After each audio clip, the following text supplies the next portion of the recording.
In February of 1692, things were pretty rough for the people of Salem, Massachusetts. The hard winter had left many of them worried about hunger and even starvation. The Puritans were strict and fought a lot with their neighbors. It didn't help that they believed in the devil, ghosts, goblins, and witches. Little did they know that things were about to get even worse. Two cousins, 9 and 11, started making funny noises, contorting themselves, and otherwise acting strangely. The doctor could find nothing physically wrong, but blamed supernatural forces. What else could he do? Under pressure, the girls blamed 3 women for cursing them. After severe interrogation, one of the women, Tituba, admitted to practicing witchcraft. She was the smart one. The other 2 maintained their innocence and were hanged. During the next year, more than 150 men, women, and children were imprisoned under horrible conditions. Eventually, 13 women and 6 men, all pleading innocent, were executed. Those who pled guilty and promised to be good were set free to face God's punishment. Seems they got the better end of the deal. Despite some arguments to the contrary, no one was burned at the stake. And then, about a year after it started, after the executions and imprisonments, the governor stopped the trials and freed the prisoners. Why? Well, his wife was suddenly accused of witchcraft. That wouldn't have had anything to do with it, would it? Nah.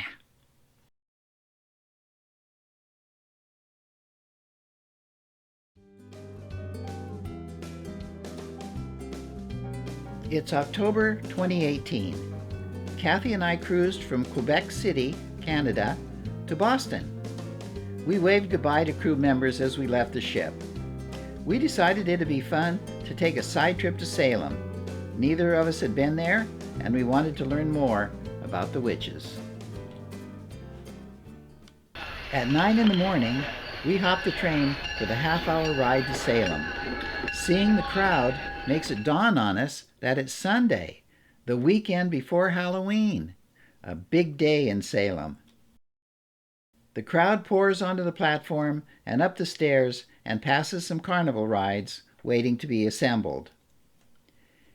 You'd think that Salem might try to hide its sordid and downright sadistic past.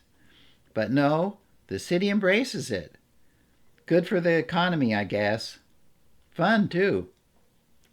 Salem dates back to 1630, just 10 years after the Mayflower landed at Plymouth Rock. The witch house was the home of one of the judges during the witch trials. Today, people are backed up to get in. We skip the witch house, but do spend some time in the Witch Museum. Witches, authentic or otherwise, patrol the streets. Do witches really need cell phones? The shops also perpetuate the ghost, goblin, and witch theme. This says it's the ass family. What? I can't tell whether the skeletons are trying to get in or get out. Finally, we find a bar that isn't completely packed and get the chance to rest our weary feet. Skulls, of course, are strategically placed around the bar. But there are alcohol motif paintings too. Did they have champagne in 1630? On the walk back to the train station, we come across an unusual sight. If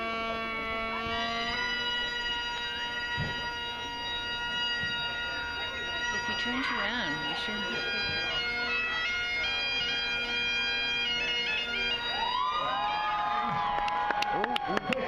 Before they notice.